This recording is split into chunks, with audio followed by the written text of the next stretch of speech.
Hello and welcome to the Road to Paupergeddon, episode 5. We are running Blue Terror today in a league, and I'm trying the Mystic version, playing one Mystic in the main, one in the side, to see whether we need it against the more combat, more board presence heavy decks. I've been doing quite a bit of testing with Mystic, and yet I can't put my finger on it whether you actually need it, and also if it's how good it is when it's good. So yeah, let's check it out today. The rest of the list is what I usually play. You could run a 4th mental note. I run 3. Currently I'm on 4 ponder and 3 dispel. I think this goes pretty well with the Mystic because you can protect it so well with dispel. And then 1 deep analysis, 2 sleep, 2 deem, Delver, of course. And when it comes to the sideboard, there's 6 blue blast, 2 envelop, 3 gutshot. This Mystic could be a 4th annul, but yeah, for today, 1 Mystic in the main, 1 in the side, and let's see whether that thing is good enough to earn its spot. Okay, so what you just heard was the original intro to this league. Instead of playing one league and showing you all the games, I decided to play multiple leagues and then show you only the highlights. For me, it was kind of a training session to play Blue Terror like sharper. I had the feeling that I know the principles of the deck, I think, and I also know the meta and everything, but my results were not really good lately. And I wanted to get better at the in-game decision making. And so I will show you 2 games or like 2 matches of the first league that is playing the Mystic build, and then 2 leagues of the league without the Mystic. And I want to like analyze my own gameplay, and also I want to see what kind of things I miss, and hopefully also that maybe in the second league I actually did it better. It felt better, but let's see. So let's go into the first match of the first league. There was a giant Wildfire. Okay, so let's see. The starting hand is quite decent. You have Lorien to make the second land drop, and I was on the play. And then you have Ponder and Thoughtscour to set up a Terror. Would have been ideal to have a counter spell here. Also, Spell Pierce in the early is really good against Junt, but right now I play the 3 dispel. So I ponder here, leave up 1 mana. At least they don't know that I don't have Spell Pierce, but they just run a Wildfire into it. So they have their own good start, and I get to Thoughtscour and end step. So Thoughtscour here, find another land, and we have 4 land drops for the Mystic. We could Terror here. Ponder is free though, and now is the decision: take Counterspell in hand and keep Counterspell up, or use the 2 mana to slam a Terror. So let's see. Let's pause here for a moment. I want to know what I would do now on hindsight. So in hindsight, I would say that slamming a Terror here is fine. They could cast down, but okay, then they have 1 less cast down against the Mystic, and they spend the whole turn.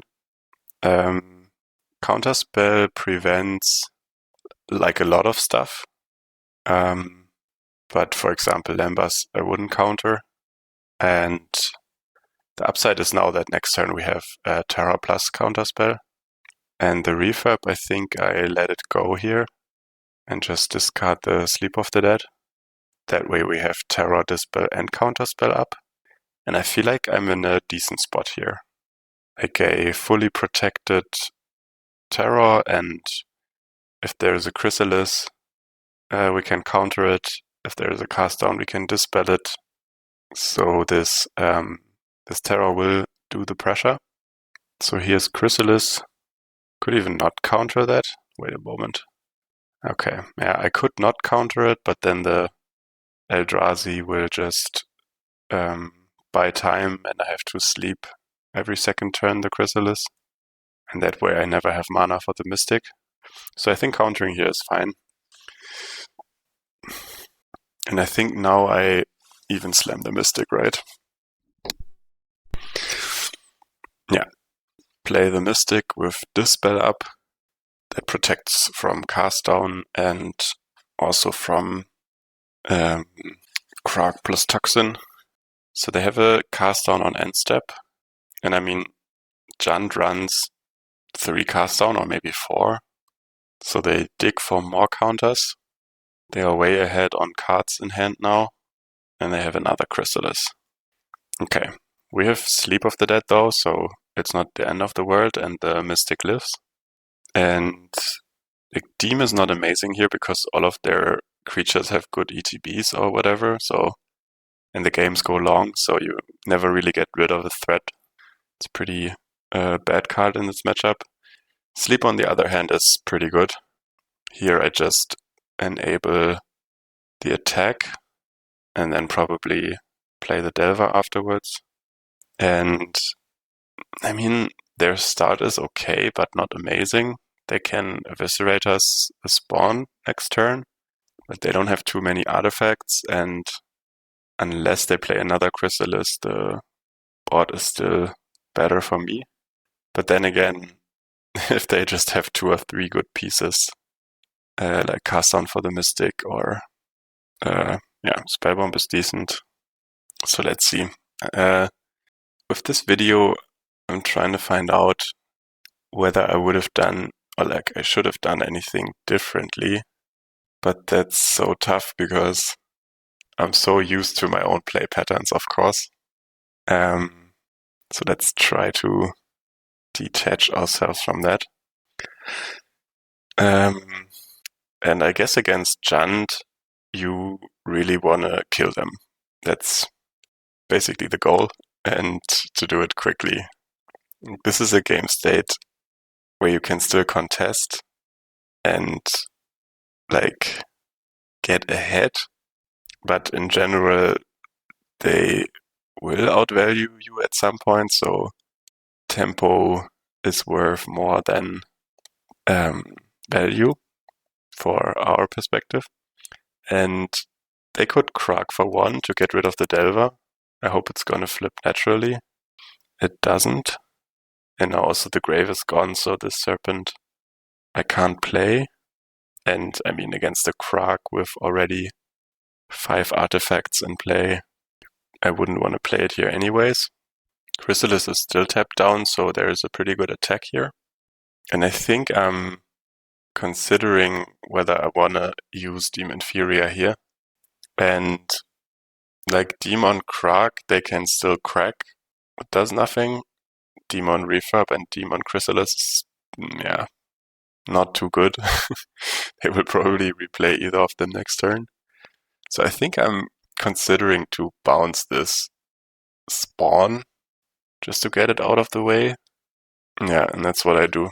I just want to pause here for a second. I also make another bird. I think that's part of the equation here, that if they wipe with the Krark, at least I get more flyers. And if the spawn is gone, then it's kind of forcing them to do something with the Shaman, because otherwise they take 5, which is very relevant here, or they have to jump with the Refurb or the Krark. So I think, and also bouncing the Chrysalis would be bad because they will have to wipe it with the Krark anyways. So yeah, it was kind of it's a bit of a weird line to use Demon Fury on a token, but I kind of still agree on it. Maybe there's something better, but I'm also not seeing that now. And I also actually thought that they would not wipe now anymore, because then it would have been best to do it when the Delver was still on the ground, or like before the flip. But they do it anyways. They reset everything, but we have 3 birds. And now I think the door is wide open again for me to actually take over the game. I attack first for some reason. Yeah, sure. So they're at 8. And we mill only creatures and lands. Can we Serpent here? Yes, we can, but only if we mill this Brainstorm. And I think I do it in the game, but is that too aggressive? So Graveyard is 1, 2. With the Brainstorm it's 3, so Serpent is 4. Can't play it right now. If I spend a Mental Note and mill the Brainstorm, I go up to 5, and then I could play it this turn. And I would be empty-handed with the top deck from the Mental Note. And if I keep back Mental Note, then next turn or an end step, I could Brainstorm plus Mental Note to get rid of the island. And yeah, so it's basically play the Serpent now or have the Brainstorm available to me. And you know what? This way I can actually do both. Good thinking of me in the moment. So they Wildfire, and for 3 mana they get back a Chrysalis.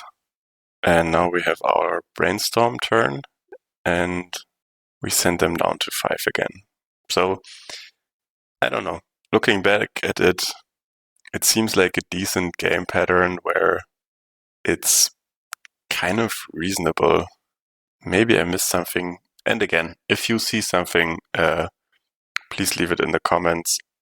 I am really looking to enhance the game, like to enhance my game and learn from mistakes and everything.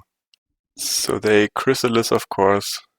Now they can jump the 2 snakes and eat one of the birds.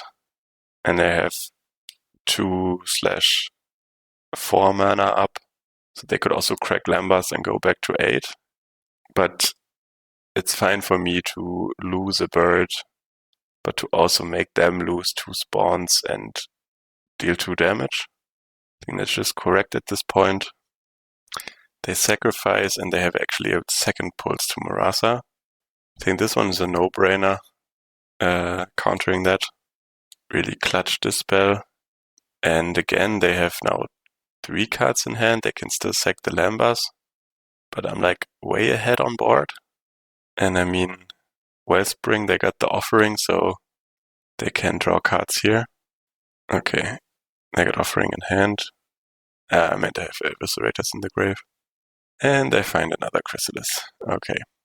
And here, for the first time of the game, they have the 2 Chrysalis in play. And that's the scenario where we can't attack anymore. So we need to find Sleep or Demon Furia. And I'm just not wasting time with the Eviscerators in their grave. They're gonna dig out of it eventually. So the only thing that kind of counted was to enable an attack here. I keep the land in hand for the refurb, of course. Lorien would be a good draw, but I think 1 Sleep is gone and 1 Deem is gone. So we have 26 cards in the deck. There's a decent chance that we can find a removal, but we also have to, like, if there's two Chrysalis on the board, there's just no way we win without a Mystic. So now they Eviscerate us, and they're playing their game. It's the board state where you usually sigh and think about grabbing a snack or, I don't know, sideboarding. So here, weirdly, they attack with the big Chrysalis, which actually enables our attack again. We find this spell, which in general is a good card in this matchup, but not for the situation we are in. And I mean, here it's the same math as before. We make them lose 2 spawns. For some reason they want to lose a refurb instead, but that's fine. We lose 1 bird. Okay, so that's the reason why they put the refurb in front. Toxin, we counter it. They got something else. They crack the Lambas.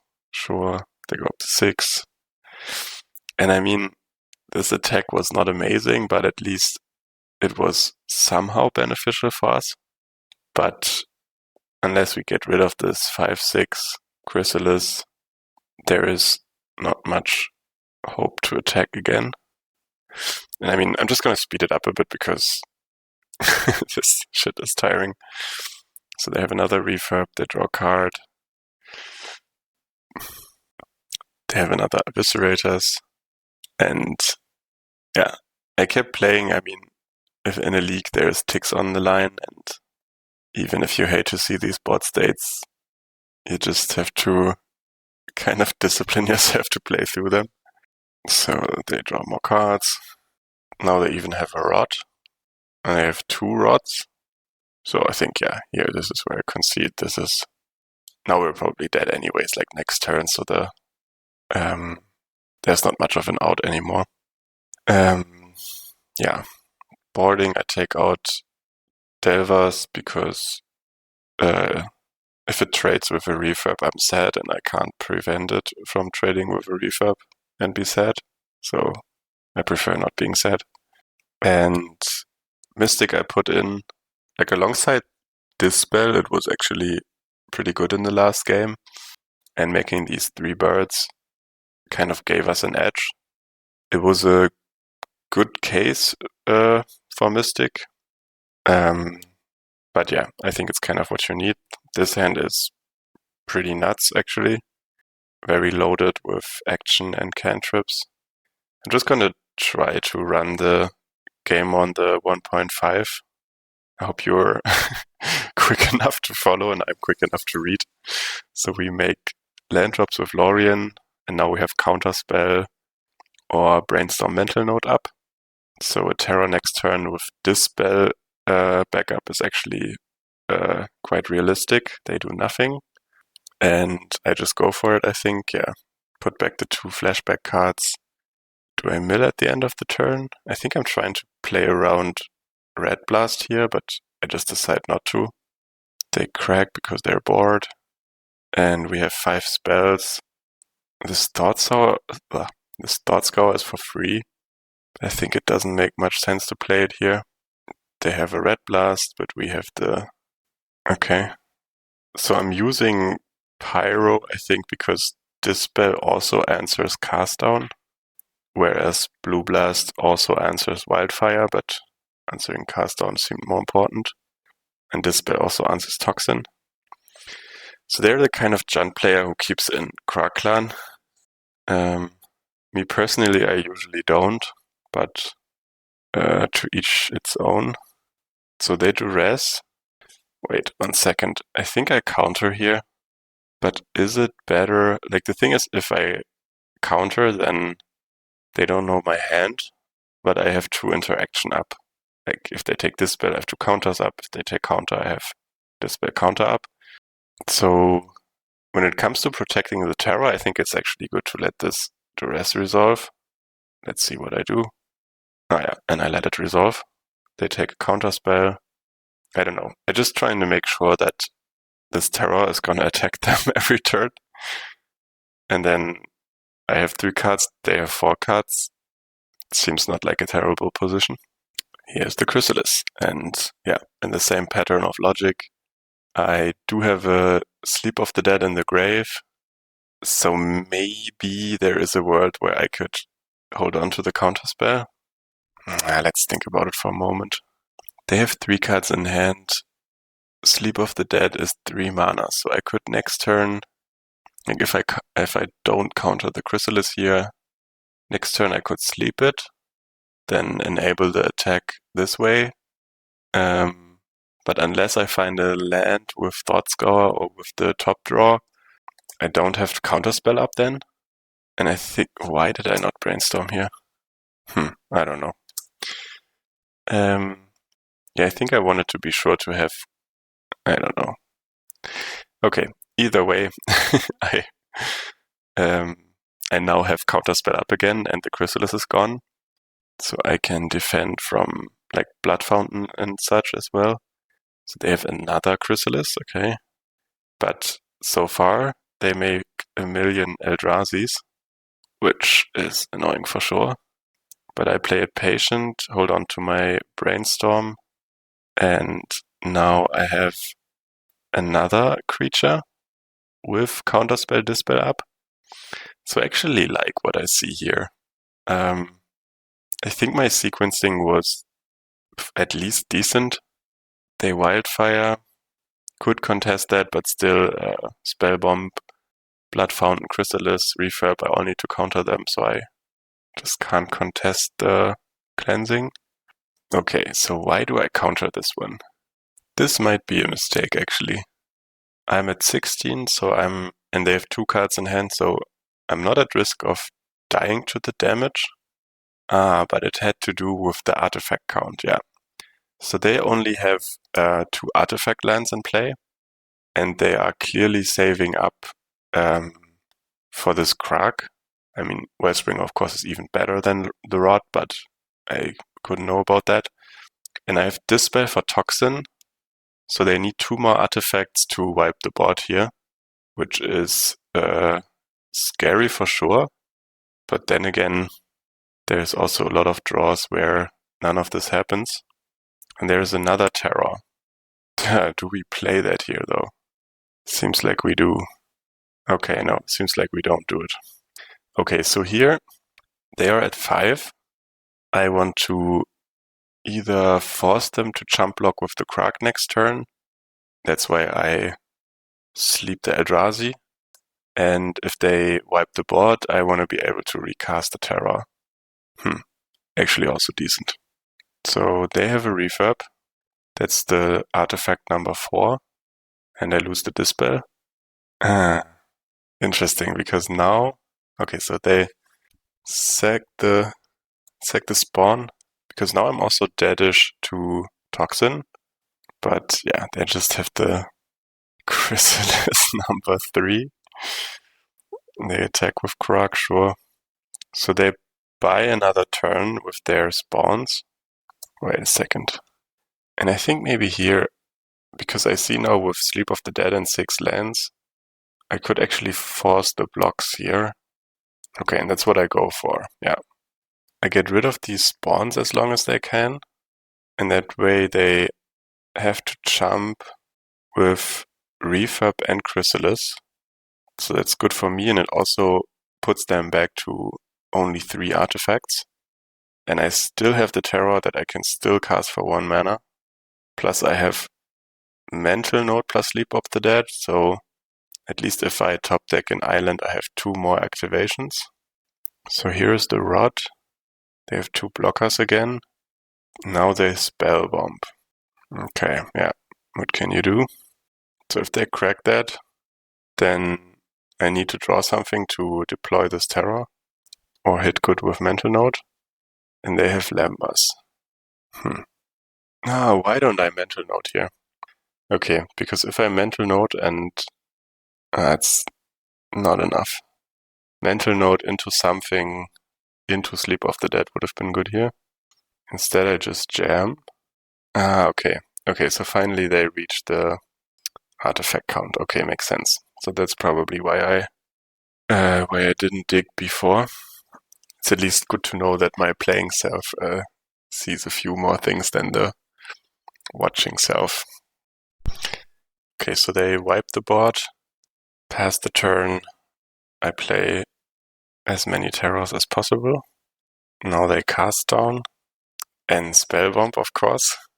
They don't crack for some reason. Wouldn't have made a difference anyways. So, you have a terror and then a null up, and against Junt it just doesn't mean anything. They have another cast down.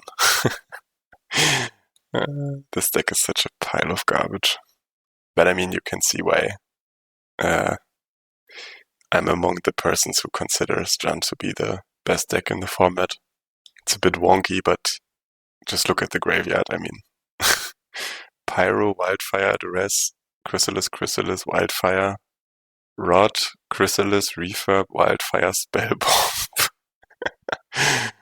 The card quality is just absurd. I mean, Lambas is among the weakest cards in the decks. Okay, I think I started counting like how many threats I have left. They give me a target for Dispel. Lovely. Still one Terror could win. Just one top deck or like a Lorien would be great. Ponder is really awesome.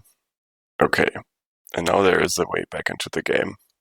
So I decide not to deploy the Mystic without having something to cast directly. Instead, I just recharge the hand. Terror here would have been amazing. Cryptic Serpent here is just very close to lethal. They have time to dig. They have time to Wellspring. They have time to landscape. If I had a Terror, if I just found a Terror here, not a Serpent, imagine. And yeah, what's left to decide? I think Serpent is just good because it kills. I could have Mystic plus Ponder and Mental Note. But I think the Serpent was also the bait for the Red Blast. And they saved the Red Blast for the Mystic, which makes sense because they could have in end step decided to kill the Cryptic with it anyways. So maybe playing around Red Blast. I should have not deployed the Mystic here. Seems tough. They have a Refurb, they have a Cast Down, now they have munitions. For some reason they kept the munitions. And I mean, there is still always hope when it comes to these games. I even find another Terror. They have 0 cards in hand. It's such a... And then they have top deck Chrysalis. I hate this so much. I don't know. Okay. And yeah, looking back, I think, I don't know, maybe there were some inches left from what I could see for optimization. But then again, I followed the general pattern. I played around the Krark. I kept open mana when it was good to, but then they just had the answer ever and ever and ever again. And it's not like you can't win against Jund. It's just that when they have everything, then you can keep playing forever and hope they eventually stumble, but usually it just needs for them to top deck a Cast Down or top deck a Chrysalis to stabilize positions that are winning for me, but like they can produce more answers than I can produce threats usually. And if they find Spellbomb against Sleep of the Dead, they deny me a lot of value. And if they find Blood Fountain, for example, then it's just absurd amount of value. Okay, so with the first one in the books, see you on the next one, which is also going to be a grudge match. So we're back for round 2 on the play with a looking starter. We got Delver into 2 more land drops and then Ponder and Thoughtscour to find and set up a Terror. Let's see what we're up against. White, Pharaoh. Okay, so it's Familiars. We try to naturally flip the Delver and fail, but we find another Delver, so let's just double up on the bet and try to flip them in the next upkeep. If they flip, it's actually a decent start. They have a Familiar though, so they also have their setup. And we reveal Cryptic Serpent. I'm thinking here to draw it, but kind of clunks up the hand, and also I still want to try to flip the other Delver, so I shuffle it away. And then the other one reveals an island, so a bit unfortunate here, but what can you do? And so with the flips, this would have been an attack for 6, quite decent. As it is, we have 2 Delvers and a counterspell up, and then next turn Ponder can try to find us a land and maybe a threat. So playing against Familiars, I think if you play really correct, it's supposed to be good for Blue Terror. I find it really tough anyways because I know what the threats are. It's like mainly the Mystic and the Archaeomancer. And then, like Maldrifter plus Ephemerate is also dangerous, but it doesn't kill you, or it doesn't stop you from combat really. So let's see first if we're gonna flip. And again, there is no spell on top, so we flip neither of these. And yeah, quickly back to the point. I think the matchup can be decent, but you need to counter the key spells. And I usually get impatient at some point or miscalculate the threats. So let's see how it goes in the game. This Ponder is decent. If we had Terror in hand, it would be quite a bit better here, but again, what can you do? So they have a really good setup for them. We don't know what the 4 cards in hand are, but 2 Familiars and a Pharaoh is pretty decent. And also, if both our Delvers had flipped, they would be at like 8 life here now. And they hardcast Lorien. And this is the kind of point, I have 1 counterspell in hand. And I don't want to give them the value of the Lorien. But then again, now I cannot contest Archaeomancer and Mystic. And maybe they don't have it in hand now because I contested the Lorien. But this spell only helps against Ephemerate and Thraben Charm, which is not nothing. But let's go here. I think Ponder was to find a new counterspell. Instead, we now have Serpent with Dispel up. And yeah, here they have the Mystic. I think this could have been prevented by me, so unless they have nothing now, and they do have Lorien, then we need to top deck Demon Furia here to get rid of this Mystic again. And if we don't, and this Mystic stays in play, they're at 17 life. It's kind of over already. You can always jam in the attacks against Familiars. They have so little board interaction that sometimes that is enough. And that's what I do here, just play another Snake. They have 4 cards in hand though, and doesn't take much to fully stabilize and lock the board. So they Maldrifter. We can't do anything against that, but we can contest Ephemerate if it comes. Yep, but they're still on 5 cards, and we can like Hail Mary the Deep Analysis. But let's see. They have Meeting of Minds on top of it, and then another Lorien, so they're in safe waters. They have 2 cost reducers and Murmuring Mystic and the Pharaoh as a payoff, and now they're just slamming spells for the rest of the game. So for us, it's between hardcast Deep Analysis and potential double Mental Note to find something. And because we're still looking for Demon Furia, there's just a bit of a better chance to find it with the 2 Mental Notes. And now we have another Terror with Dispel up.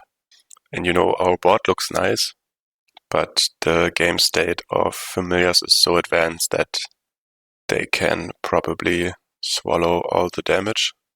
Again, we have Dispel for Ephemerate. So in this game, Dispel is really huge compared to Spell Pierce. There is other matches like Mono Red or sometimes even Jund or whatever where Spell Pierce is just so much better. But here, yeah, there was a good showing for Dispel. But as you can see now, they got the Ephemerate Archaeomancer lock on, so every turn cycle they can return the Ephemerate from the grave plus another spell. And that's, for now, the other spells are only draw spells, but as soon as they can return like a negate or something, then that really locks us out of the game. So here I Deep Analysis just again to find Demon Furia. We have good hits.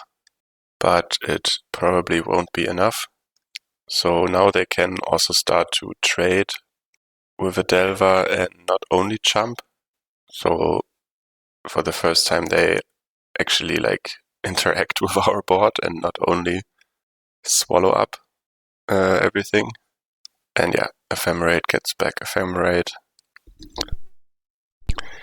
They have a second Archaeomancer and I concede. I think the second Archaeomancer doesn't do much, but I felt like the writing was on the wall. So sideboarding, I put in to annul, and that's only against the Circle of Protection blue, which can break our neck. Like if they have that out, sometimes we can raise them by having more attackers than they have mana, but otherwise we need Demon Furia or like counterspell, so annul is just is a necessary evil here.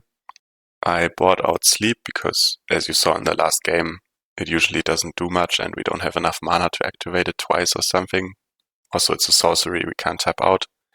And I take out the Mystics because in the last game we had 4 mana for the whole game and again, we cannot tap out, so I think Mystic is just a bit too slow.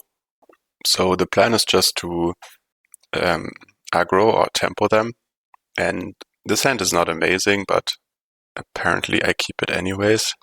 The Ponder kind of needs to find a Thought Scour, otherwise it's not doing much. I keep Lorien so I can shuffle the Ponder if needed. And yeah, here's Dispel and Thought Scour. I think about it for a moment, but Dispel is great, but it's especially great on like turn 5 onwards. But I need setup here, so I'm gonna mill it to get more spells. Of course, with Brainstorm it would have been awesome to also mill Deep Analysis. That's not possible with Ponder. And here it's between shuffling and Thought Scouring, and apparently I want to go for a bigger Thought Scour. Interesting, okay. So, a quick pause. If I Thought Scour into double spell, I can Serpent here, but I don't.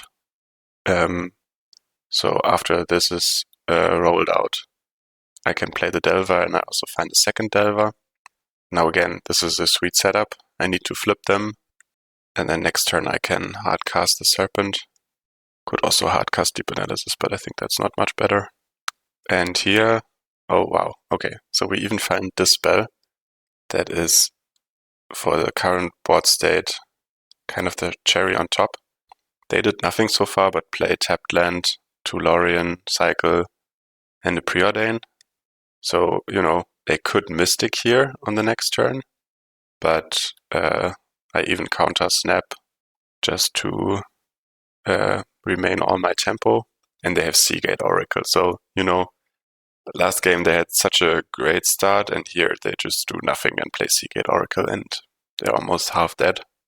I hardcast Deep Analysis, find even more draw spells, so we don't have interaction, but we have like infinite more fire, as you say. And now they're dead on board if they have nothing. They preordain. Maybe they only have 4 drops and can't find the land yet. And they scoop. So turn 5, they just scoop. And that's my general experience playing against Jund and Familiars. Like, if they have nothing, it's like a walk in the park. You just run over them. And if they have their stuff, it's really tough fight. So I bring in 1 Mystic sideboarding. I mull to 6. This hand doesn't have an early threat, and I put away the Mystic, because Mystic is more for like a 6 mana situation to me. But I have all the good setup spells. So it takes very little to turn this hand into a great start, but this Ponder doesn't deliver. Instead I get Dispel, which is, again, like good in the mid game, but not in the early. But it's, we have a Brainstorm and a Ponder to find, you know, like 1 island, 1 threat, maybe a counterspell. That's in the realm of possibilities. Demon Furia, again, is great in the mid game, but not great in the early. Could have pondered here, but I think I want to present Counterspell and also use Brainstorm plus Mental Note to maybe even get rid of Dispel and Demon Furia. So we find Counterspell and we find Lorien, which is a land, but still we don't find a threat. I think you could argue to mill Demon Furia, Dispel, Lorien, or Mental Note here, and I decide to mill Mental Note and Lorien so that we have Demon Furia still for the potential Mystic or Circle of Protection. And here we finally ponder into a Serpent. I put Ponder on the bottom, so next turn we have a land drop. And then, you could slam a Serpent here, but if they slam a Mystic, we can still deal with it. But I think it's causing more problems than... Okay, so let's wait a second. I do agree with leaving up Counterspell here, but maybe with Demon Furia in hand, there is a world where you could slam the Serpent here. So the worst they could do, they could always snap it, and then they produce mana while tempoing us, which is bad. And with 5 mana, they could even Chaomancer plus Ephemerate or something. And if they only have a Mystic or a Circle of Protection, plus maybe a Thraben Charm or something, then Demon Furia could deal with the Circle or the Mystic, but I think in that case, maybe there is some board pressure left, but I think it's better to solve these issues with Counterspell than with Demon Furia. And probably Demon Furia will come handy next in the game anyways. Plus, if we would Demon Furia here on the next turn, we only have 1 mana left because we need to fetch 1 island. So Familiar on the stack. Again, I could counter it. Let's see, is that correct? Giving them the cost reductor it sucks. Like if I had a cast down here in Dimir or General, like Snuff Out and cast down are so good against this deck. But I would rather give them the cost reducer than give them Mystic or the Circle. So with 1 Counterspell, I just let the Familiar enter. Now they have Muldrifter. Let's see if they have Ephemerate. They do. And let's pause for a second. They did not make a land drop, so maximum they have they can make a 3 mana or 2 mana play. If they have a Plains, it could even be the Circle, but it can't be the Mystic. So do I Dispel or counter here? I Dispel just to deny them a bit of value. Like they could Thraben Charm us now, they could Circle of Protection us now, but I take the risk. They need a Plains for both of these plays. They could Snap. Snap would be annoying actually. So I wasn't playing really around Snap here. So they do have the Plains and they do have the Circle. Okay, so Circle got around our Counterspell, but again, at least we have Demon Furia to deal with it. And we also have potential Thought Scour to clean their top deck. So although I would like to cast Lorien at some point, it's better here to have the land drops because Demon Furia plus Counterspell is baseline 5 mana. I attack first because they cannot activate anyways. And I'm just going to go by what I'm doing. There is many possibilities to go about this here. And the main one is I could Demon Furia in this turn and then either Thought Scour the Circle from their top deck or have Counterspell open to counter it when it comes. Now I could also add another Serpent to the deck, but then I don't have Counterspell up again. I need to play around Mystic. So I go for it here because now Demon Furia is only 1 mana and the Circle is the second card from top. So they naturally draw only the top deck, but if they ever attempt to draw more cards, I could Thought Scour away the top deck and if everything goes wrong, I still have Counterspell, and then another Demon Furia is on my top deck, or like second from top. And they Lorien here, which is, if I look at it in hindsight, they can make one more land drop, so they definitely can't Mystic here. Again, they could Snap, but they didn't have Snap last turn. They could draw into it though. And so here I do something that I don't like in the Aftermath. I think here I could have just Thought Scoured the top deck and then hold on to my Counterspell and to the Demon I have on top of the deck to deal with whatever they have in the next turns. And then of course I could counter the Lorien, but what I go for is the kind of the middle path, and I decide to let the Lorien resolve and then counter the circle, which I think is the safest route to get rid of the circle, but still the one that where I use the most valuable piece, which is my Counterspell. They don't even go for it. Okay, so for now, still there is the circle in hand.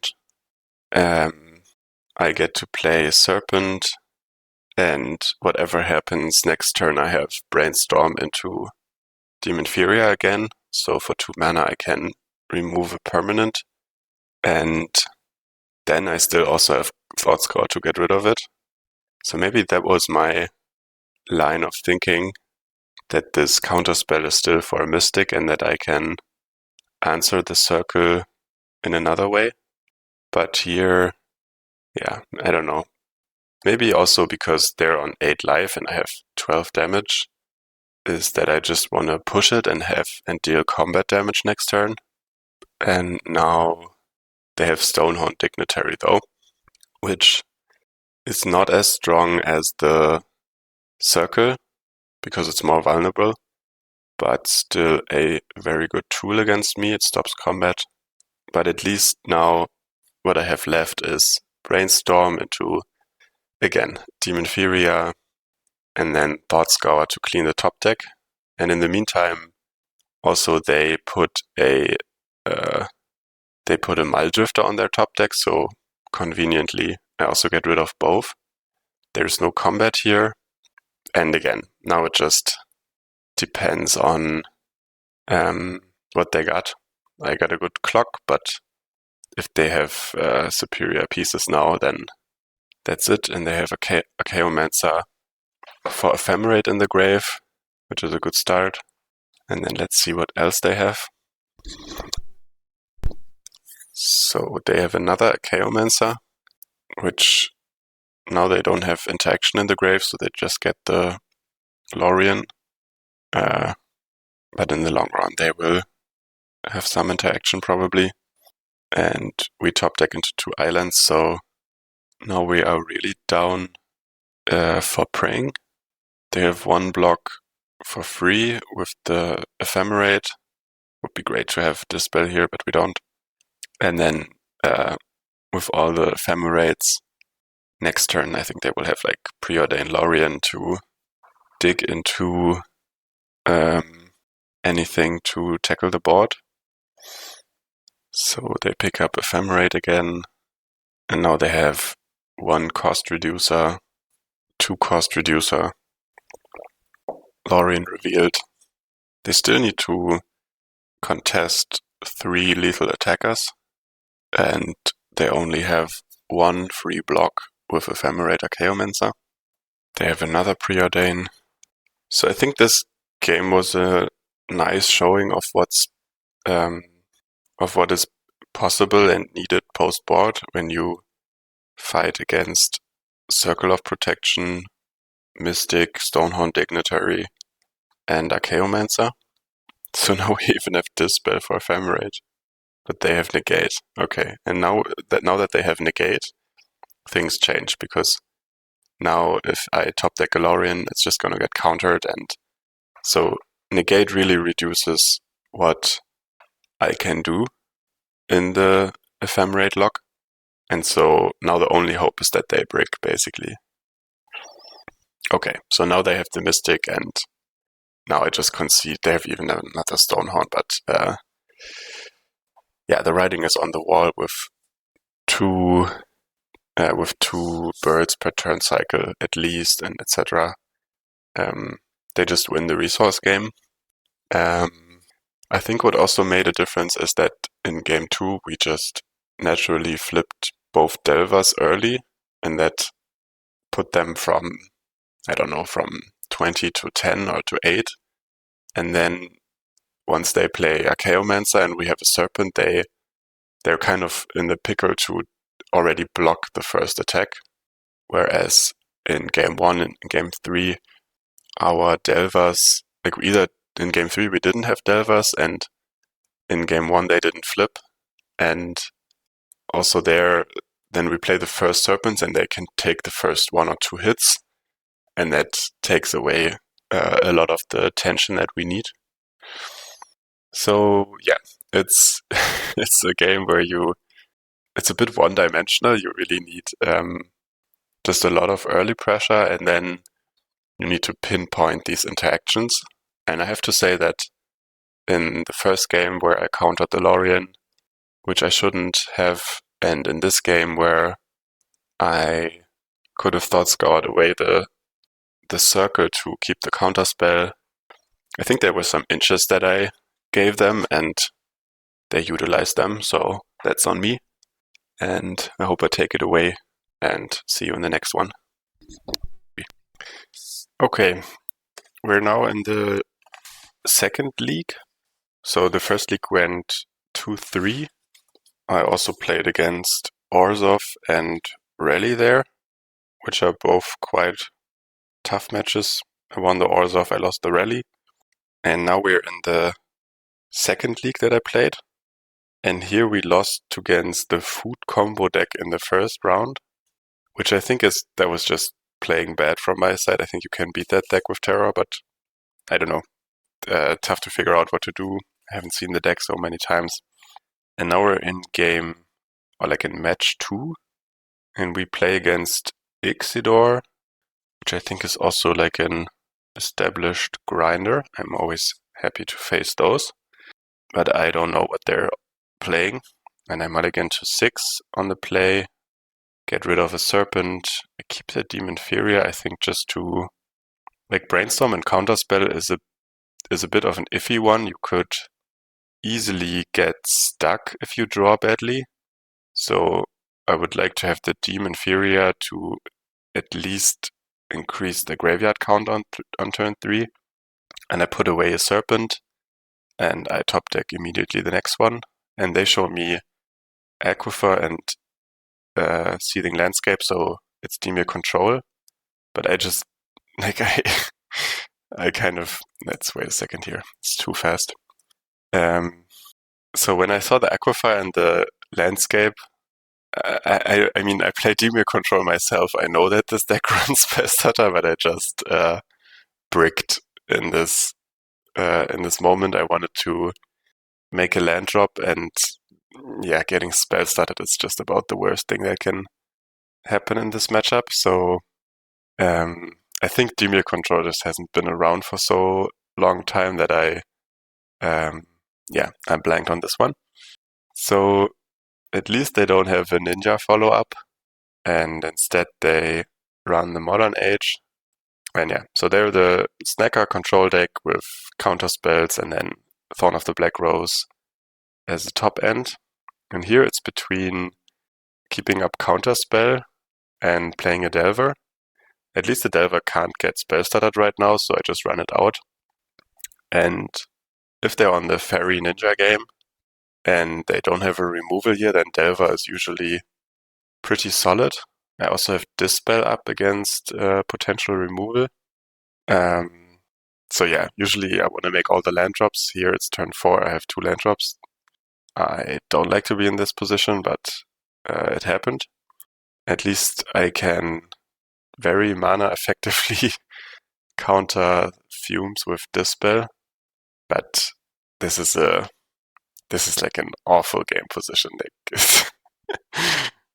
It's so bad. Now they even put Chukabok.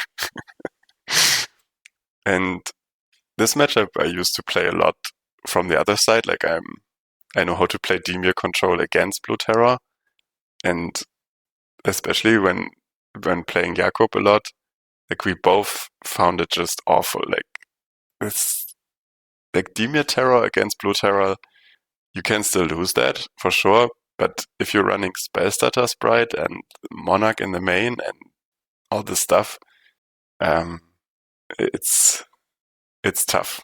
And now they're on 5 land drops. They slam a Thorn, and not even close to um, casting 3 of the spells in my hand. But I mean, what can you do? You have to keep playing.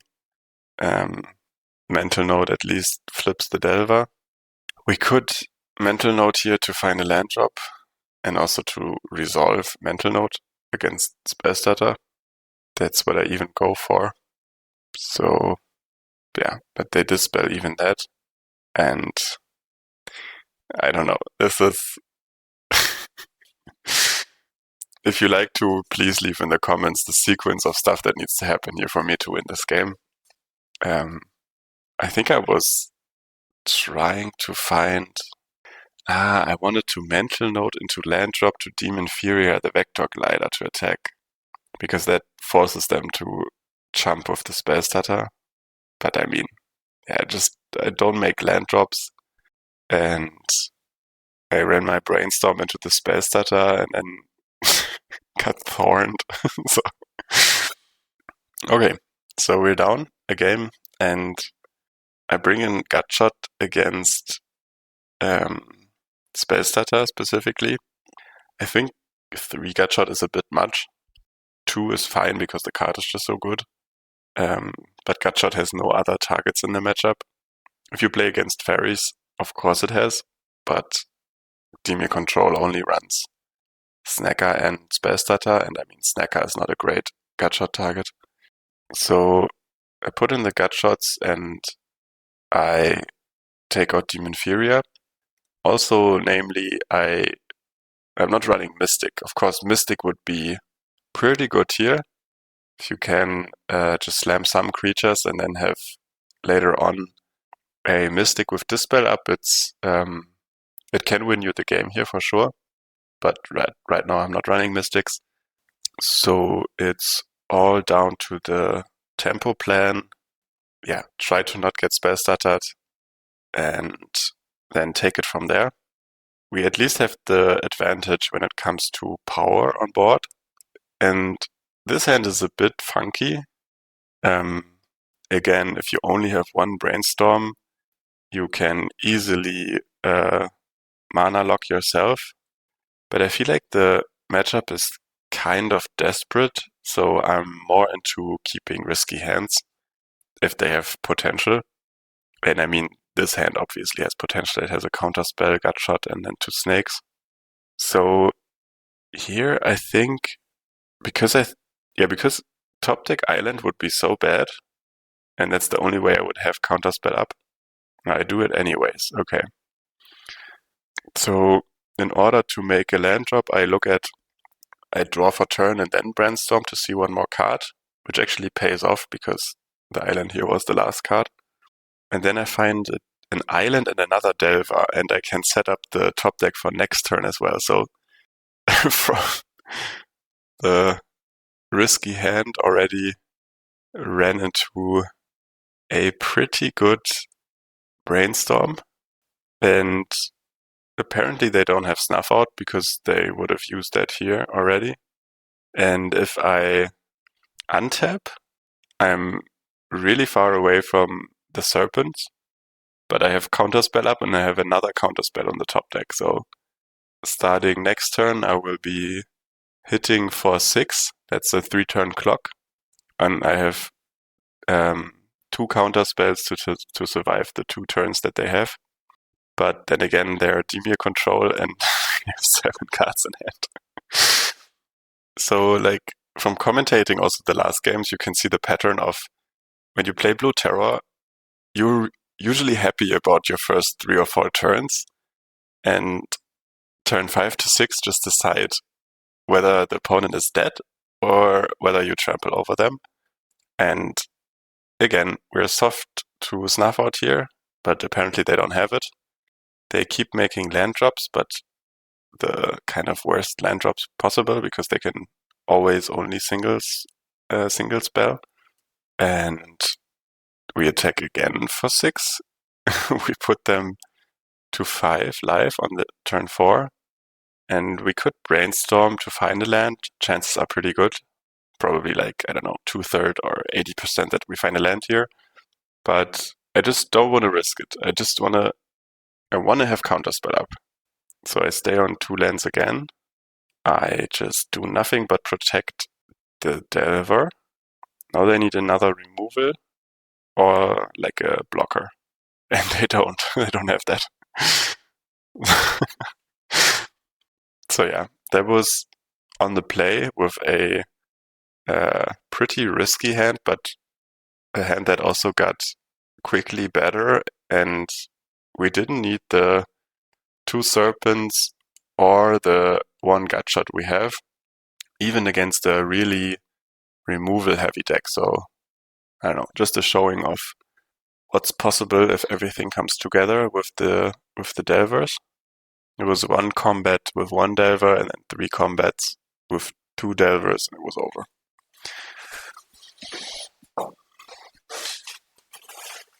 Okay. And I'm considering now to take out the Deep Analysis. No, the Sleep of the Dead. Okay. So I think here I think back and forth between Sleep of the Dead and Ponder Mental Note. And I think I take out Ponder mainly because it's so bad against Spell Stutter. But that could be wrong, and Sleep of the Dead could actually be quite good against Dawn of the Black Rose. Not sure. Like in some matchups, you have such easy sideboarding, but then there are the matches where you have to take out more than you want, and then you're always between like the really good cards preordained and such. So this hand looks nice. Let's go back.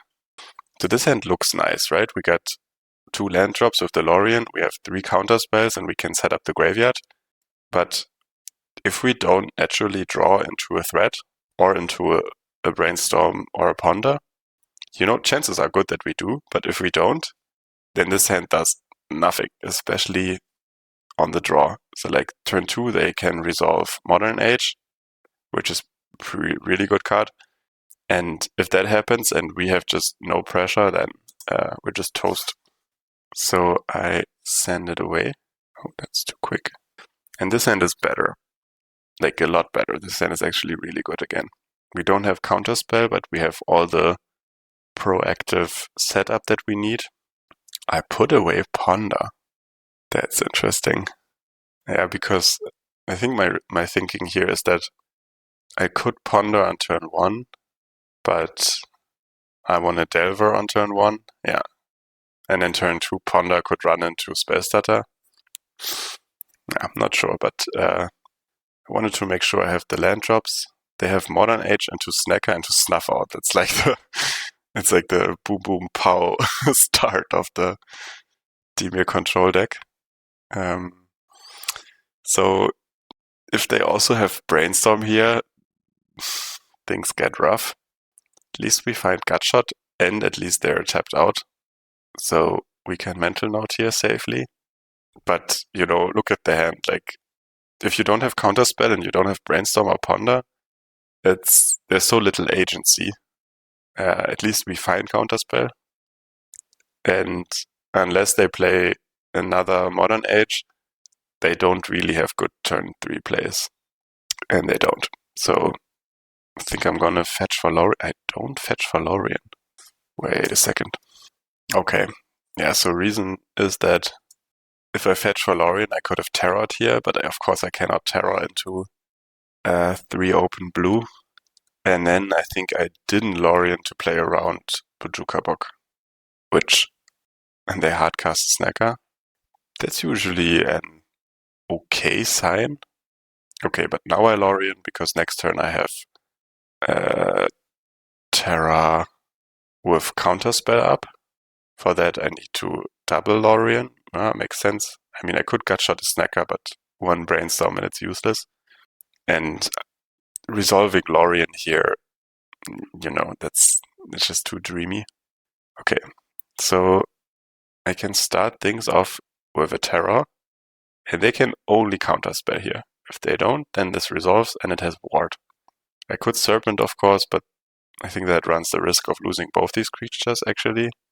Whereas with Counterspell up and Gutshot, if they have a removal, I have Counterspell, they have Spell Stutter, I have Gutshot, but they don't do anything.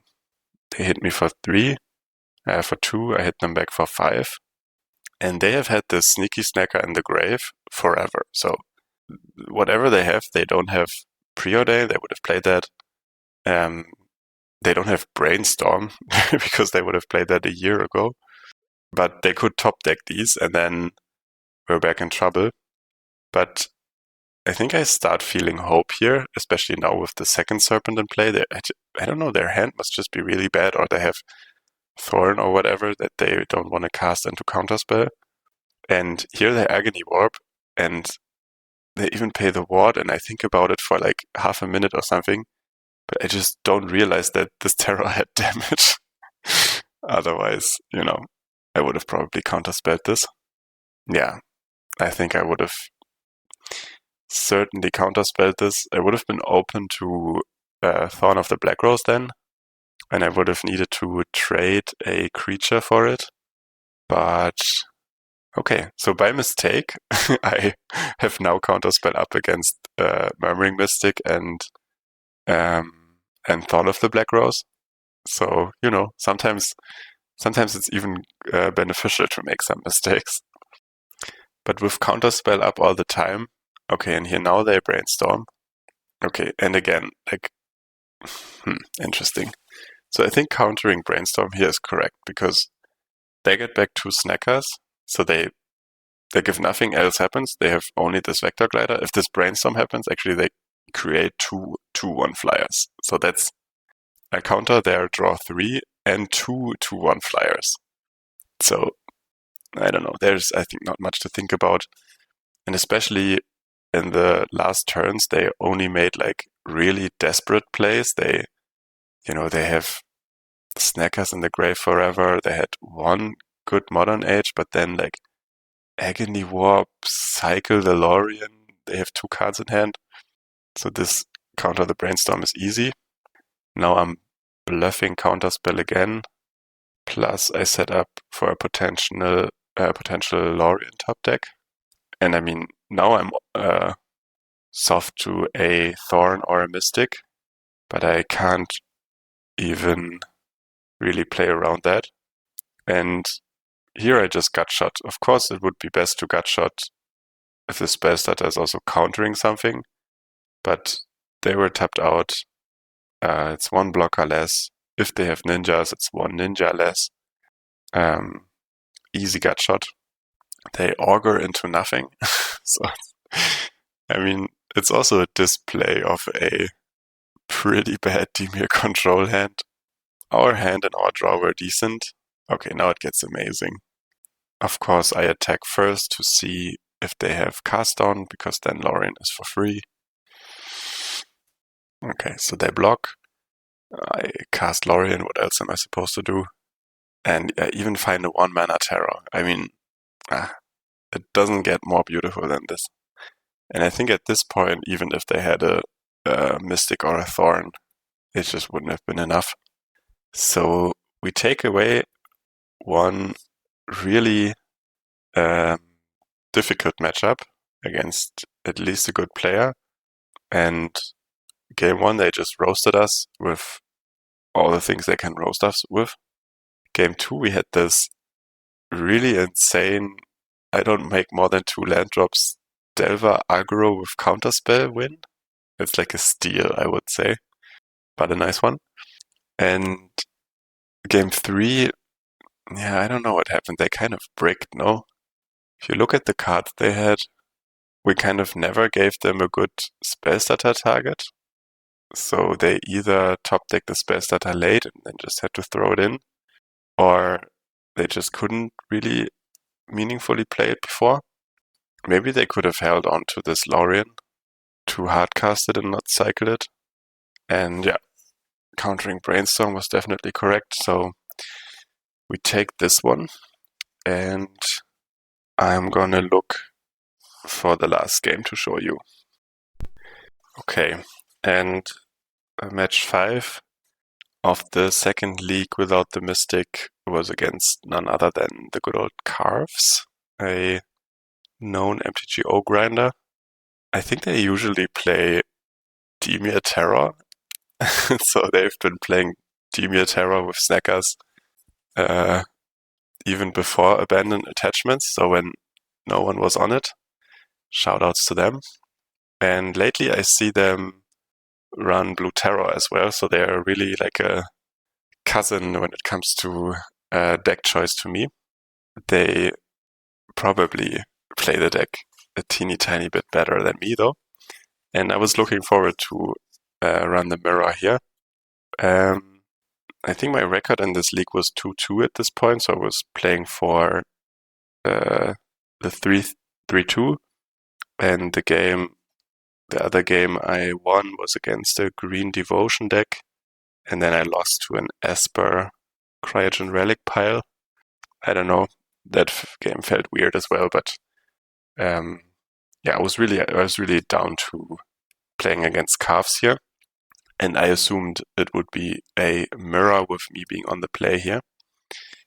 So I kept this absolutely beautiful hand and was really happy about a turn 1 Delver, because in the mirror, if you have a Delver and flip it, it's really tough for Blue Terror to answer it.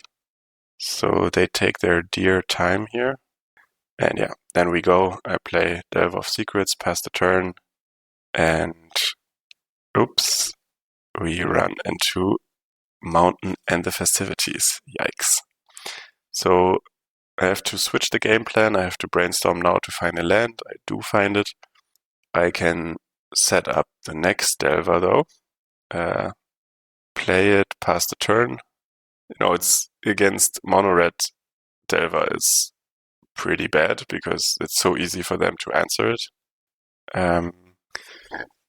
Even to the point where I always boarded out against Mono-Red. But here it was kind of all we had, and at least the 3-2 can block the Tomb Raider. So that's the only way to interact with that card early for me. So of course I don't attack. Clearly the control here. And I have Counterspell up. I have a Mental Note on the top deck.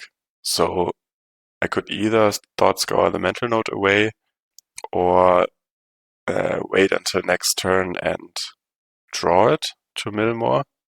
Let's see what I do here. They deploy 2 Epicures. Do they attack with this Tomb Raider? They do. I block. We trade. And end step, I Thought Scour myself. And I mill almost perfectly. I think I'm in the belief that I have 5 spells in the grave here, but I only have 4. So I could tap out for a Terror, or play Delver plus Counterspell. And let's wait a moment. So I think I tap out here because I'm just not afraid of what they could do on their turn. Like with a bigger board, then Bushwhacker would be scary. But like this, it worked out. They resolved Sinti and Epicure, which I don't really mind about. I play Ponder to find an island, which I don't. And maybe last turn I should have Serpent instead of Terror, so I could Terror here for 1 mana now. Kind of missed out on that. I think I was playing around Gallblast. Like attack of Epicure, I block Gallblast. Okay, so interesting. So I leave everything from the Preordain and take Thought Scour to my hand. Makes sense. So I think again, yeah, I just tap out for a Serpent because their board is not that scary. And if they Reckless Impulse me, okay, then so be it. So it's pretty unusual that you get this kind of time and wiggle room. And that's, I think, mainly because of the Delver start.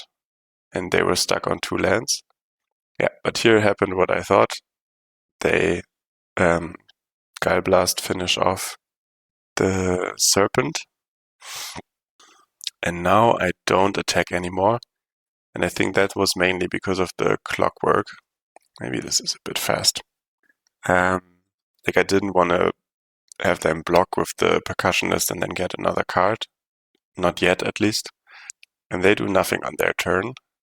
And I think this is a crucial turn in this game. So they do nothing on their turn and they don't attack. I'm on 12 life and they send a bolt at this Delver. I know that it's going to flip because I know what's on my top deck. And usually I see a Delver as a liability in this matchup because it's like you literally have to protect it with dispels and everything, and they're so fragile, and the terrors, they just make more damage. But here, they already spent and the festivities, Guile Blast, and now the third burn spell.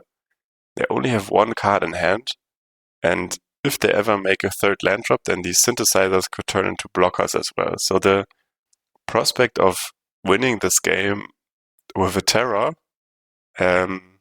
is really slow, and although I'm usually happy with a Delver getting lightning bolted, I think about it for quite some time, probably almost as long as I needed to explain it now. But eventually I counter it, which also leaves me open to whatever, like if they have a Bushwhacker in hand, if they have a Rally in hand, if they have a Impulse Draw in hand, like this is going to resolve as well. It's not only taking away counterspell from my hand, it's also going to tap me out in my upkeep already. But I go for it, I show them Demon Furia, I mill Demon Furia away, so I fully tap out. Now I have Dispel, great, bit late to the party. And I hit them for 3. So now I have a 4-turn clock, and I have this terror just to chill and block them forever. So yeah, the bait that they set up worked. Lightning Bolt got away with my counterspell. Now they Bushwhacker me. I take 6, but they have 0 cards in hand. This is such a funny game. So I thought Scour, this is basically free. What do I find? An island, decent. So now I have Demon Furia or Sleep of the Dead. And I think I want to keep Dispel open, so I thought Scour again. Now I find Counterspell. So before that I was thinking to Demon Furia here something. I don't know, like the Percussionist and then keep up Dispel. Maybe that's actually a good line. Maybe I should have done that. And now with Counterspell up though, I'm confident that they can beat whatever they can do in this turn, and that's why I even attack. So now they're at 4. They make another Samurai. They hit me for 2, just to make sure that they have 2 blocker left.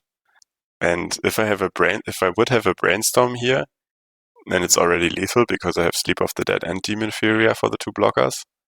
But I'm, I don't know, 1 mana short of that. So that means I still don't want to trade with the Clockwork because that's just too much value for them. And it's such that, like, I think Demon Fury on a Samurai is really easy because it removes it permanently.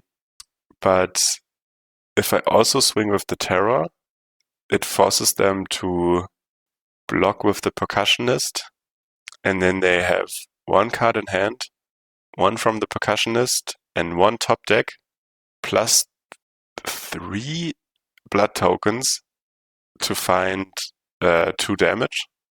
And I can only interact once with Counterspell or Dispel. And I don't know, I found that too risky.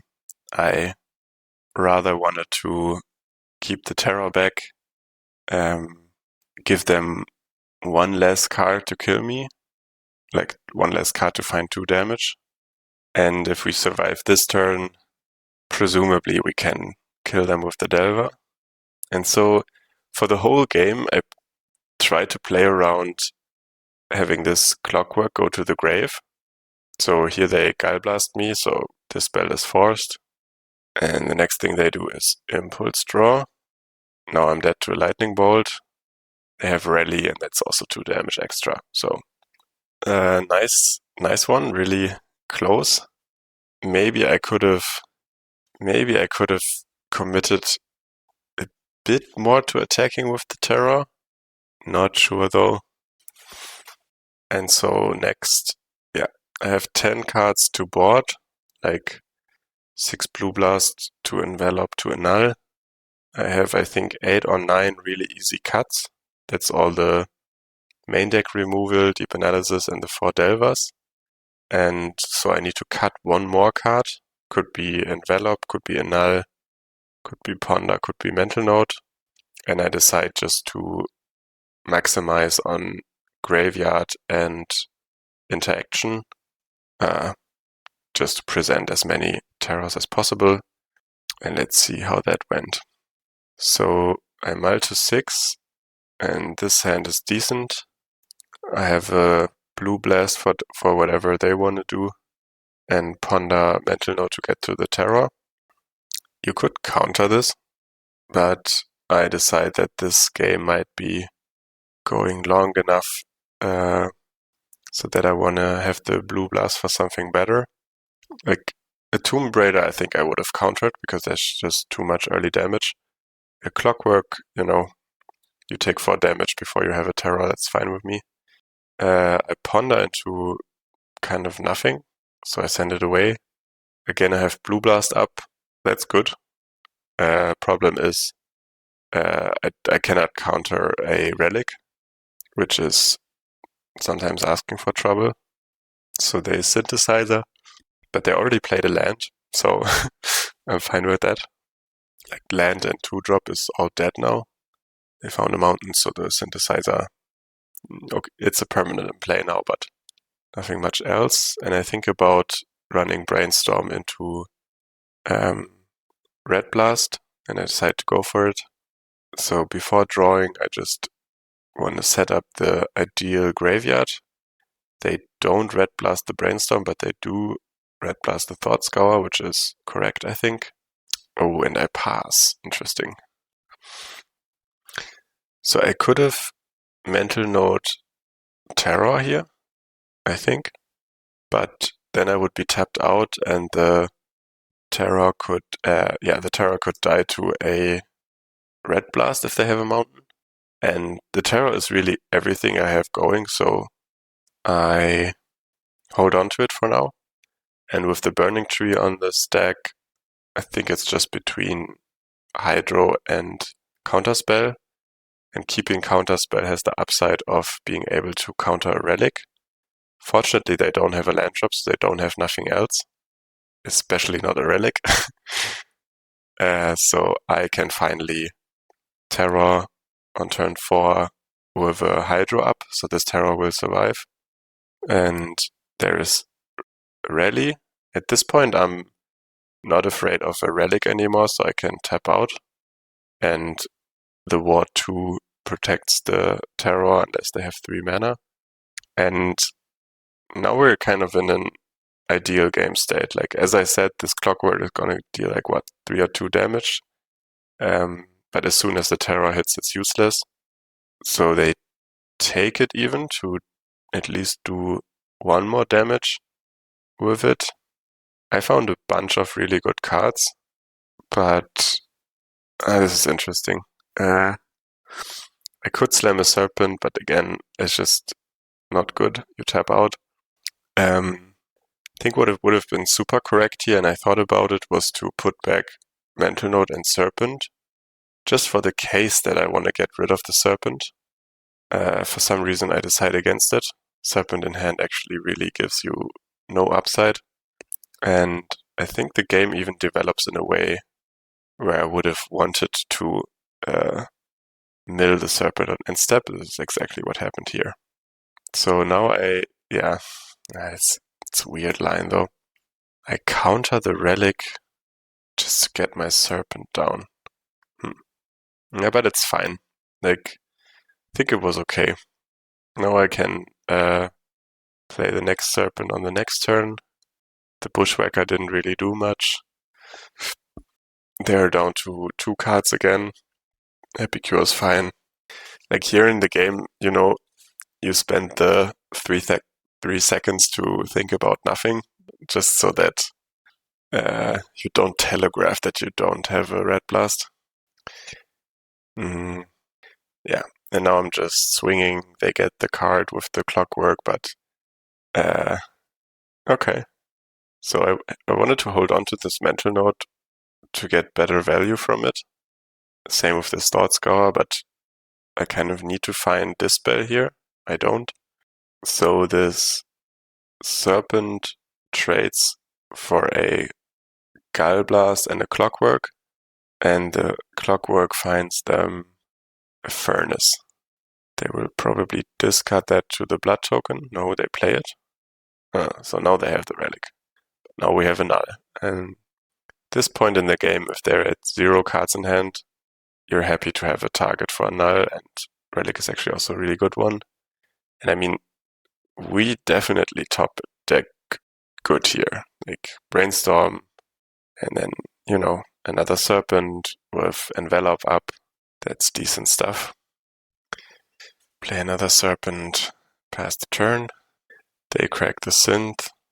Find a Burning Tree Emissary, which, again, they cannot play. Instead, they Pyroblast the Serpent, so we're not in the clear yet. If they find another Pyroblast, then we probably lose here. And we know that our top deck is now Island. So, yeah, everything went quite well until this point. They cycle away their own mountain, attack for 2 because it's for free. But apparently they don't have a Red Blast. And now they have to jump with the Samurai, but they could still find a Red Blast. Or a Rally to block for 2 turns, or a Clockwork Percussionist to block and find another card, like a Red Blast. And this is interesting. Like I find a Hydro, and of course you can kill the monkey.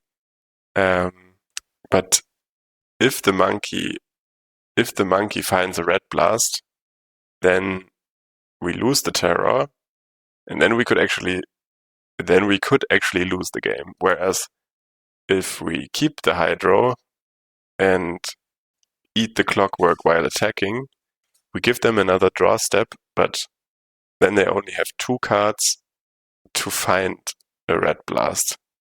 And now they basically have to find 2 Red Blasts then, because 1 Red Blast we can still beat with the Hydro. So it's maybe a bit conservative to play around them top decking a Pyro here. But yeah, I countered the Synthesizer because Synthesizer is 2 more top decks for them, and Samurai, that's just too much.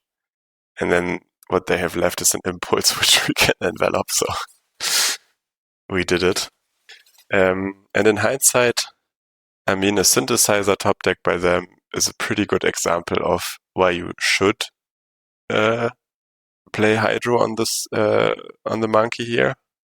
And maybe there is more of these good top decks. I felt it was correct at the time. I felt like we were really far ahead with the Hydro, and I just didn't want to lose that position.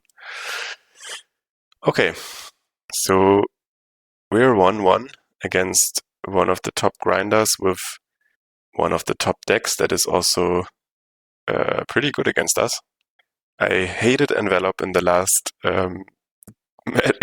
game, and this game also convinced me to cut Envelop from the deck. Like, I'm going to cut the 2 Envelopes and play 1 more Blue Blast and 1 more whatever I want to play, because I was always convinced that Envelop is good against Rally and is good against Red Madness, but it's only good in the early game where you want to contest the draw spells. But in the late game, I mean, we were lucky that at some point we could counter this Reckless Impulse, but Hydro is like classes better. Okay, and this game starts with a relic, so we have to beat it. At least we have 2 mental note effects to beat it. We only have the bad serpent, but we also have a hydro and a dispel. I'm not gonna waste the hydro on this epicure. That's the job of the serpent to do later. And so, yeah, this is gonna be a bit of a stare down. They put percussionist on this deck, and this is kind of tempting now. So like the general pattern is that I'm not gonna mental note or interact just yet because the relic activations can eat the spells, and yeah, I can't beat the relic yet anyway, so not even doing anything here. And I let them resolve both of their threats, because taking 2 is rough, but it's not the end of the world. Goblin Tomb Raider I counter though. Here it's not correct. You should let it resolve. Wait if they have Bushwhacker and then in combat kill the Tomb Raider, but whatever, didn't become relevant. Okay, and now I'm willing to go for it. They have 3 cards in hand. I'm at 15 life. Here in response I should have thought scoured, whatever. And I even go to my own turn to first have Dispel up when I play Thought Scour, plus Thought Scour in my main phase is gonna force them to make a decision. That's usually how you beat the relic. So I'm just gonna stop here real quick. So they know that if we play a land, we can play a serpent. I mean, it's gonna be a bad serpent because they can just blue blast it on the stack. We are tapped out. But if we Thought Scour now, then before it resolves, they have to decide whether they want to get rid of these 3 cards in the grave now for good, which would probably prevent us from playing a serpent, but we already get our Thought Scour to refill, or if they're going to let it happen, which runs the danger of us actually having a serpent with a protection up. And maybe I could have even waited 1 more turn, but I go for it here because if we hit just 1 spell of this Thought Scour, then we have a serpent plus a dispel up, and that's good enough for me. So that's my kind of my bet. And it's also asking them, like, do you want to go this risk of this happening, or are you going to prevent it? And they flinched for a moment, but they let it happen. And we hit Terror Serpent, so, you know, it's unfortunate. Now again, we would need to tap out for the Serpent, which we cannot. But then again, I also realize with what we have, is it gonna get much better? And so I just sent the Serpent, and it even resolved. So this is so wicked. Like, you know, they never had Red Blast, which is kind of unlikely. And they know the math.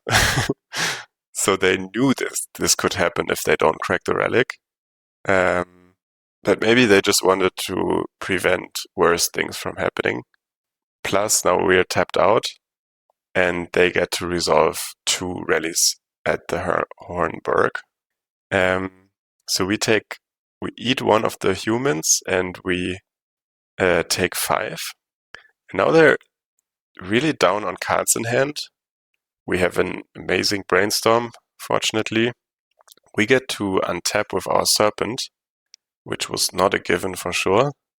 And again, I have to decide between tapping out for a Serpent. This way, I would also need to mill quite some good cards, or to keep interaction up against the 2 cards in their hand. Because like if we tap out and they have a Bushwhacker now, like we're dead. If they just have a bunch of, I don't know, something, we could survive. And so I already wanted to set up for the Serpent tap out, but then I realized that it's probably better to keep interaction up and eat one of the humans when they swing, instead of tapping out for a Serpent to eat two of the humans. And this is betting on, okay, you do your attack, I go to 6, but if you have 3 cards in hand and I have Counterspell, Dispel up, and if I need Envelop, I can also Brainstorm into Envelop. That's worth 1 more damage to me. And I think I like that because, we would have been, like Bushwhacker would have been already exactly, not 10 damage, but 8, but tapping out here was just too dangerous. And that's also why Rally is stronger against Blue Terror than Madness is. It's just really hard to answer this board. Like, I remember in this moment, I thought like, oh man, if I was playing Dimir here, I had suffocating fumes. Like, this would shortcut this game so much, or just the Fangs or something. But with Blue Terror, it's really tough to play against a bunch of 1/1s. Okay, and this is, wait, what happened? Okay, so I Brainstorm Mental Noted to set up again, amazing hand. I also have a lot of land drops. And now I even swing with the Serpent because I have Serpent Terror. And it looks really aggressive, and it probably is really aggressive. But it sends them to 14. And that means that, like, they're at least dead on board if they tap out, which helps in combat. And we only lose 1 blocker. I think the only issue here is that we don't have Counterspell and Dispel up, but only one of them. So we only have 1 interaction. It's interesting. So they have Pyroblast on the Serpent, and I think about it because if I Dispel this and they attack, I go to 4. So I'm already dead to a Gallblast. And so if I Dispel here, I'm dead to a Gallblast. Kind of don't want that. And if I let it happen, they could attack me down to 3, but at least I can counter a Lightning Bolt now, so I survive. So they have a Relic, can't do much against that anymore, and they don't attack. So whether or not they had a Gallblast in hand, it at least kind of worked in our favor. And in our draw step, they exile the Grave, which is good play. We can't Terror now. And this is interesting again. If we keep this Ponder, so we could take a Hydro into hand here, and then have Hydro Dispel counter up, which is huge, of course.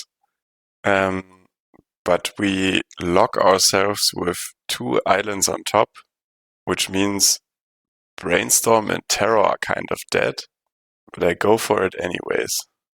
Okay, so I claim that I can beat them here with Hydro, Dispel, Counterspell up, and maybe I could have attacked with 1 or even both snakes, because they just would never resolve a spell here. But I didn't want the Clockwork to give them value. Burning Tree, this is just a counter because I don't want more board presence. And it fills our graveyard. So again, they don't do anything. And I brainstorm. I don't brainstorm an end step. Okay. So earlier I did shuffle away the brainstorm. I was just lucky to top deck a Hydro anyways. In here I think I felt like I was in really good shape. But maybe I should have started attacking earlier. Because now happens what I wanted to prevent all the time, but here it happens anyways. I can't contest Impulse anymore. They find Burning Tree. They could Clockwork now. And at this point, I would be happy to counter a Clockwork, but they find a Relic, which I can annul as well. But I can only counter like a Bolt now, which is still decent-ish. And what happens here I find really funny, because they decide to go for a Bushwhacker. And, with my hand, Dispel Annul, like, you think, okay, it's over. I can do the math. It's 6 damage after blocks. But for them, it's actually quite interesting, because they could have instead also Clockwork plus Relic me, which would have been pretty decent as well. Plus, here now, I let the Bushwhacker resolve, and I even write them GGs, which was a bit premature. But if I had a Blue Blast in hand, this would have actually baited them into losing the game here, because if I now Blue Blast when they're tapped out with 0 cards in hand, and I have Mountain Percussionist still. Okay, but anyways, if I had a Blue Blast here, I could survive the swing and then actually hit them back for 16. So, okay, none of that happened. We grinded it through, honestly, and I lost very closely. Again, maybe the takeaway from this match was that when I had Dispel, Counterspell up, and then I also top decked the Hydro, it's scary being at 6 life with 4 attackers on their side, and also like a Percussionist that can block and draw another card. So I think I could see my reasoning, but I think in the game I didn't realize how far ahead I was actually. So I was playing, I think, a bit over defensively for a reason, for sure, but playing for the win, I think I could have swung more, and especially because I didn't realize that they can't really afford to full swing. In my head, I always had this, okay, so they full swing and then I take 3. And then can I beat like 1 lightning bolt? Can I beat 2 lightning bolts? But I didn't realize that if they do that and they don't beat me, then they're dead on the backswing. Like, they tapped out and then the game is over. So for them to full swing me would have been a crazy risk, and I just never realized how much of a risk that was until they did it. So, yeah, sweet games. I think in this league I played in general like more wicked lines, like playing against Dimir control on 2 lands and even winning. Like, I usually try to make my land drops and such. That usually doesn't help. That usually doesn't happen. And the result is still bad. So, like, I still went 2-3 again. But my takeaway from the testing was definitely that I should look beyond my shortcuts. So I play a lot on shortcuts. Like, what is a shortcut? Like, you should make all your land drops. That's like, Magic is so complex that sometimes it's good to have some principles that you can follow and like make all your land drops. Or Delver is bad against mono red, or I don't know. You should always play this snake first because of this and this reason. And my games run a lot on these principles. And I think they're really good to get you to like 80% perfection on a deck. So it's really solid to have good shortcuts. But they can also limit you if you always play by your shortcuts and never, like, in some situations you get to 80% with them, but then they can limit you For example, in that game one where I almost won with the Delver, like my shortcut usually is if I trade a Delver for a Lightning Bolt, that's good for me. But in that match, this Delver almost killed them, and I'm really glad that I countered the Lightning Bolt.